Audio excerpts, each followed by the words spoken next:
Have you been trying to progress and get more out of your second position plie?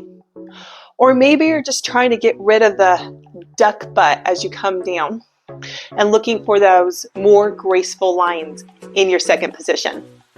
If so, this second position plie bar hack video is for you. So let's do some learning. What we're looking for in a second position plie is, first, you're coming with the assumption that you have a nice neutral stack in your spine. Ears over shoulders, shoulders over hips. Your pelvis is neutral, so it's that bucket of water. It's not spilling too much forward or too much back.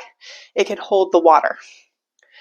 From there, your pelvis opens up a little bit like a flower, that tailbone tucking more down, and your legs come out into external rotation. As we come down, your knees track with your third and fourth toe, as your shins internally rotate a little bit more to keep that good stacking in the knee. And then as we come up, we firmly press into our foots. Shins externally rotate as your femurs internally rotate, and you come back up. And that is what we're looking mechanically wise in that good second position plie. So we come to the bar with a lot of compensation, and very few people who walk into a bar class start the class with a naturally neutral spine. And because of these compensations, it really affects our ability to do those movements. So the most common compensation that we're going to come into bar class with is that we're going to start, instead of having that neutral stack, we're going to be tilted forward into anterior pelvic tilt. And when we're in that anterior pelvic tilt, it makes our legs already start externally rotated. So in our legs, since our legs are starting more externally rotated, when we step out, it's usually our shins that are actually the ones doing the turning more than what's actually happening with your femur inside your hip. And because of that, it can affect your ability to stack your knee right, and then that can cause knee pain. So that's what's happening in the lower body. And then in the upper body, if you have that anterior pelvic tilt, then you obviously don't have that good stack of your ears over shoulders and shoulders over ears. But since we're going into a bar class and we know we need those beautiful lines, and we know we need to be able to stack because we're always cued that, what we end up doing is actually activating our glute muscles and trying to fix that duck butt by going like this. And you might notice that even though you can do that, that's not actually helping you progress in your bar second position. And this is why. It's because when you clench those muscles to kind of drop your hips when you're already standing out, you're not actually fixing that anterior pelvic tilt. We have the space in the back of the pelvis, and when you clench your glutes, especially between your legs, it compresses the space between the hips.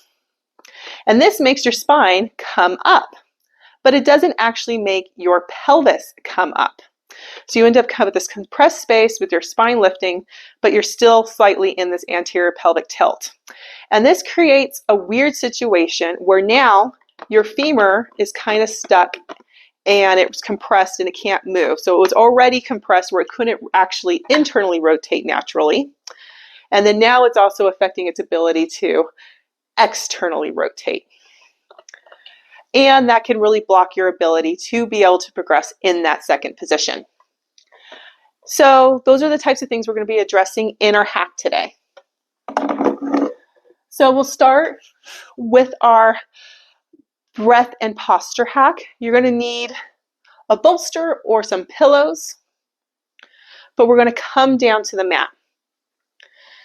You're going to bring your toes together, and then you can decide how far you bring your knees apart. We kind of want to work them more center. But we're going to take that pillow or bolster, or even like a rolled up towel, and you're going to try to send it as close to your hip crease as possible. And then we're going to fold our chest over and then let our arms hang out, trying to find some separation in those shoulder blades. Now, if you're really, really tight in the back, this might be uncomfortable because you are limiting your access to breathing by compressing your front, sending it towards the back. That's what we're trying to do. But if this is uncomfortable, you can always start with your legs just out behind you, and then you're just laying on the thing first. That'll free up your breathing, and then you can progress to your knees underneath. But so what we're going to do is nice loose neck, tuck that chin a little bit, and we're going to inhale, separating your shoulder blades.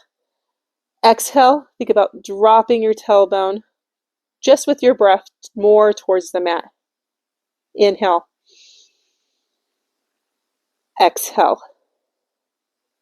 So this should feel good. It should be decompressing the upper part of your chest, kind of helping your tailbone just drop naturally down.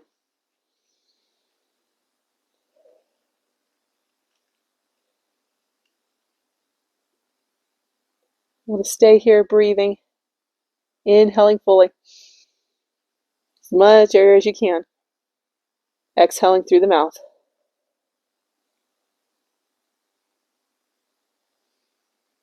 And you're going to want to do this for at least 10 breaths, maybe 2 rounds.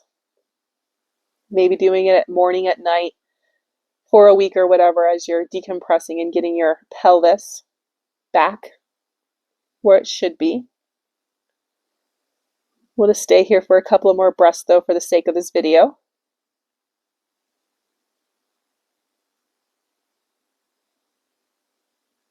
And then we'll come on up, set our props to the side, and then we're going to go to our strength work. So you can do this with or without weight, but if you do weight, you just want 1 light dumbbell. And what we're going to do is we're going to step 1 leg forward, kind of into a low lunge, and then you're going to turn this back leg, toes coming behind, and then you're going to turn your chest and your pelvis so you're facing this leg, trying to get as much extension so you have that nice flat line in this front leg. And then you're going to direct this knee a little bit towards your 3rd and 4th toe. You're going to find the ball of your big toe, outside edge of your foot, ball of your little toe.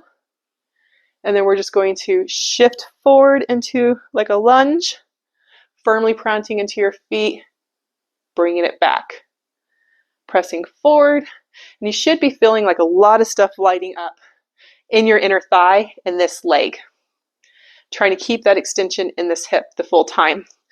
And then if you want to add the weight, you're going to keep the weight on the outside of this leg, so that way it's kind of pulling you behind, and then you're kind of trying to shift forward to counterbalance. So your 3rd and 4th toe, pressing back. Nice and tall, ears over shoulders, shoulders over hips.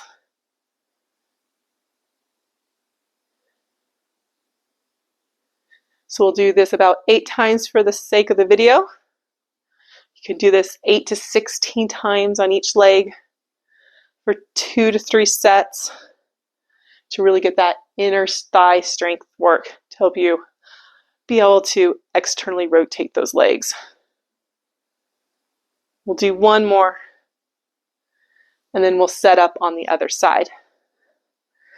So, coming into that lunge, bringing that other foot forward,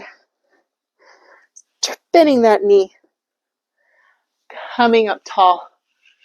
Turn your hips so you're facing. Nice extension in that hip. Direct that knee, 3rd and 4th toe, ball of your big toe, outside edge of your foot, ball of your little toe, firmly pressing back. Keeping that turn towards that back leg. And then adding the weight, just letting it hang, bringing it forward and back.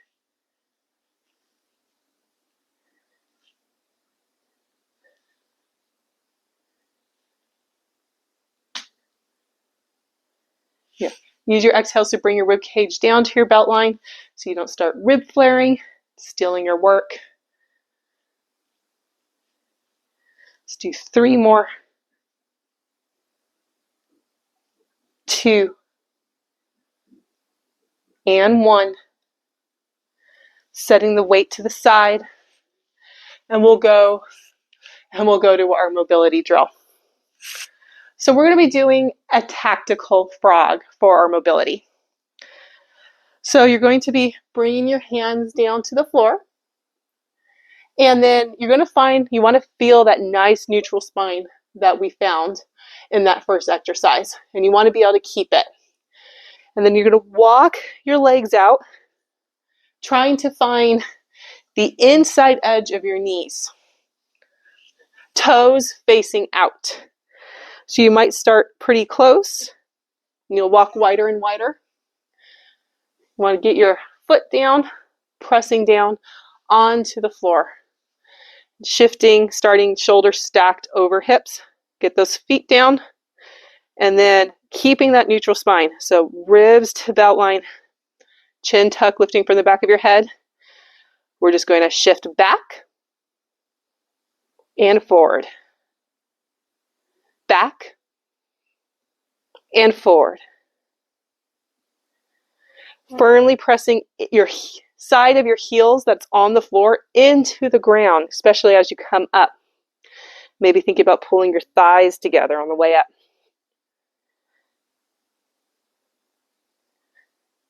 And then there's different ways to play with this. You can try coming down onto your forearms. That might make it easier to keep that neutral spine, or it might make it harder depending on it. You might notice unevenness in your legs. So say, like right now, I'm kind of feeling an unevenness in my left leg. Doesn't feel like it's working as hard. So if you start noticing a leg isn't working as hard, think about taking that opposite collarbone and slightly shifting towards that hip. Pressing firmly into that side down and see if you can get it to engage a little bit more. Another thing you can do is maybe back your feet up towards a wall.